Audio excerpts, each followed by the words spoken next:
Welcome back to the channel, people.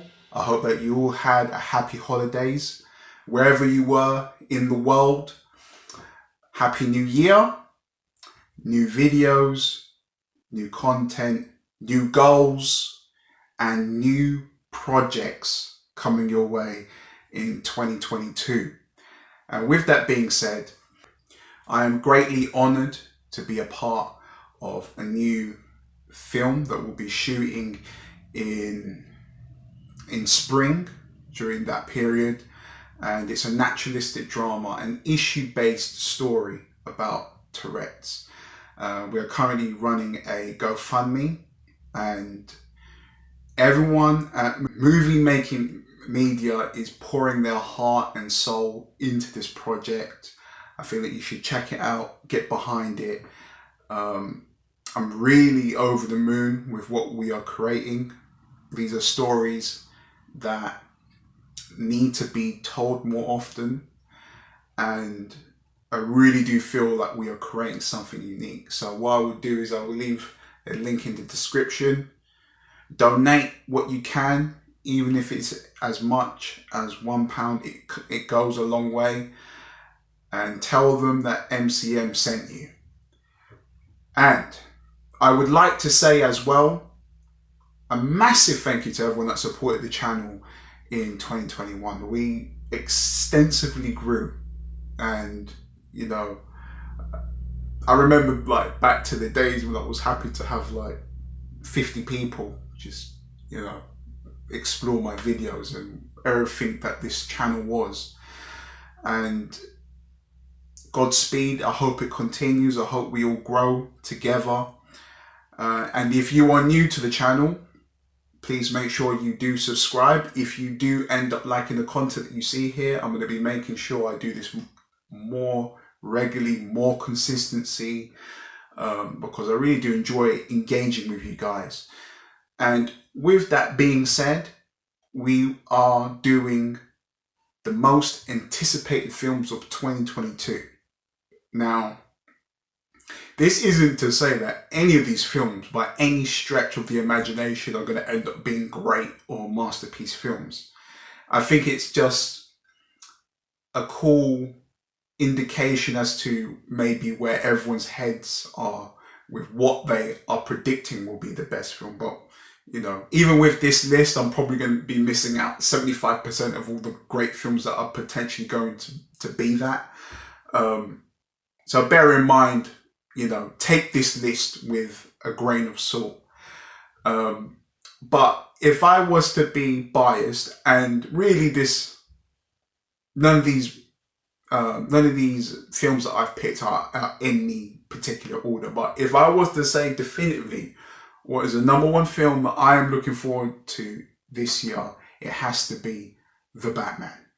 Now, with every trailer that we have got for this film, it just looks more epic. The story looks like it's going to be engrossing. And I honestly cannot wait to see this film. We're 3 trailers in, and I think everyone at this point in time is like head over heels. All that we want to do is just watch that film and love it and enjoy it.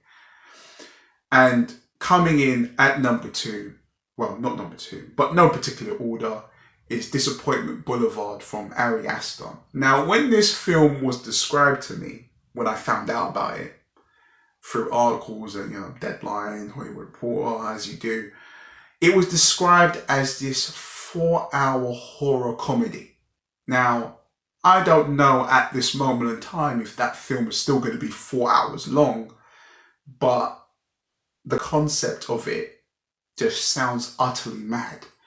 And this is from the filmmaker that gave us Hereditary and Midsommar. So when you combine horror and comedy together from a guy that's already got an amazing track record at this moment in time, you think to yourself, what on earth is he creating?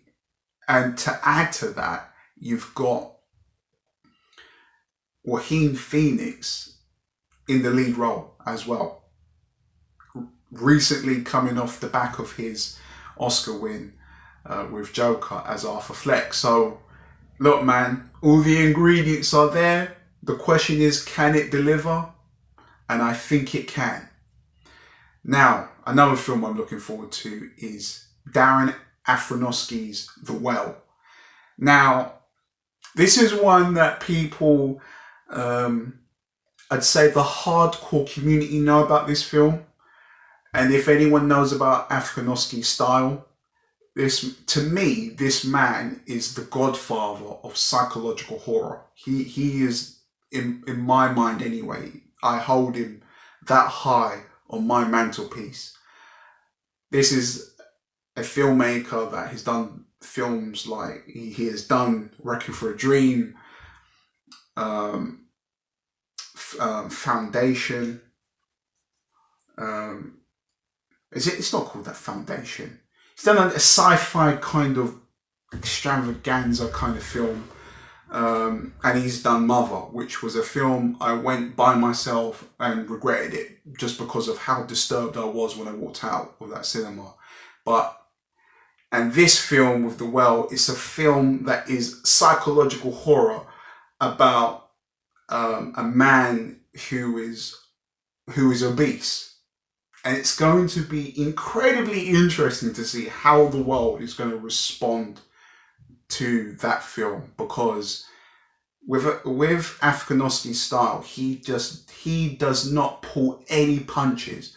That man is willing to push the envelope as hard as humanly possible to get his point across to audiences. And I'm looking forward to that film. Next up, you've got Robert Eggers' The Northman. Now, with The Northman, prior, his first two films was The Witch and The Lighthouse. You know, very dense, very high conceptual kind of films. But it looks like as if with The Northman, he's going for a more action, adventure style of film. And if you've seen the trailer, which I'm hoping you have, it looks incredible. Next up, you got Doctor Strange in the Multiverse of Madness. Now, what I'm ultimately hoping for with this film is that it's not all nostalgia based, and that, you know, with the character of Doctor Strange, they're actually trying to reinvent him, trying to add something new to him, something we haven't seen before. In my eyes, you know, if you don't cross your T's and dots your I's, and you don't lay the foundation, the proper foundation of how you're meant to make a great film, then there's no difference to, you know, to somebody at uni creating a short film on a budget of 50 quid. There's no difference, because you can execute all the same things, you know, with a lower budget and tell a great story. So, because we're getting, you know, the talks of, you know, X-Men coming, Fantastic Four. I mean, I'm even hearing that they're going to bring back, the 2000, the early version of Ang Lee's Hulk in that film as well. It sounds insane. I'm just hoping, as what my experience was with Spider-Man, was that ultimately at the heart, it was a great story, but the nostalgia of it was interwoven into it to just better it. And I'm just hoping the same thing with Doctor Strange in the Multiverse of Madness. Now, here's a film that nobody is talking about, but trust me, as a matter of fact now, the surprise film, and that's crucial, remember, the surprise film of the year, it's an action film, and when people watch this, people are going to go, oh my God, this is mental. And it's a film that will be coming out on Netflix, and it's a film called Havoc. Now, The person who's directing and writing that film is Gareth Evans. Gareth Evans is known for the cult action films, The Raid 2, and most recently, he is the creator of a TV series called Gangs of London. Now, if you've seen that show, you know how good it is. And when that hits Netflix, that will be #1 trending on Netflix over the weekend and over for a week or however long. But people are going to know about this film. And you've got Tom Hardy in a lead role with some other great actors. You also got Forrest Whitaker in that film as well. And if the man himself, who's already created all these cult classic films like the Raid films, Gangs of London, and if he himself is saying it's one of the proudest projects that he has ever done, boy, you best believe the smoke is coming. And to add to the smoke, Killers of the Flower Moon. I don't know too much about this film, but I do know that it's going to be directed by Martin Scorsese, and he's coming off the back of The Irishman, which was a film I really did enjoy. Even with maybe the last 10 to 15 minutes, you know, kind of giving you a little bit of a back pain because of how long it is, the story held up, and I thought it was a really good film. So looking forward to that. And then another old school great, and another film I'm looking forward towards is The Killer, which is directed by David Fincher. And it's starring Michael Fassbender as a lead role in that. And I think already you could say that Michael Fassbender's performance in that will be critically acclaimed, and it will be a great performance. Now, my last pick is from a film called Men. Now, this film is directed and written by Alex Garland. And Alex Garland is known for doing 2 very good sci-fi films, doing Ex Machina and Annihilation.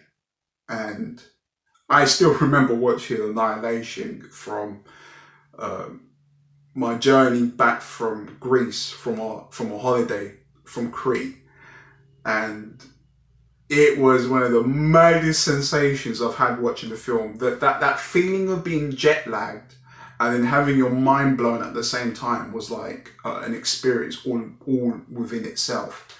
And yeah, I've got my eye on that, and I think that will be good as well. But yeah, guys, that is my most anticipated films of 2022. And please let me know in the comment section, do you agree with my list? What is your list? You know, what are your most anticipated? Also, I'm hearing some really good things about Scream. But the reason why I didn't put it into this list, because I don't like, primarily the films that I've picked here are like films that I believe will end up being like a 9 or a 10. Like in my head, I think that Scream will end up being like an 8 out of 10 film to me. But who knows? It could be that good. It could reach those heights of a 9 or a 10, but I haven't seen it yet. But that's my logical thinking in that sense.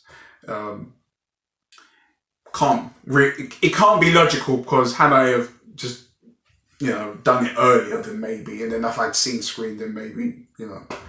But it is what it is. But guys, please put in the comment section, what are your top films that you're looking forward to? Leave a like, leave a comment, check the link in the description for more content, and check out the short film that I'm a part of. And thank you for watching, and I'll see you in the next video.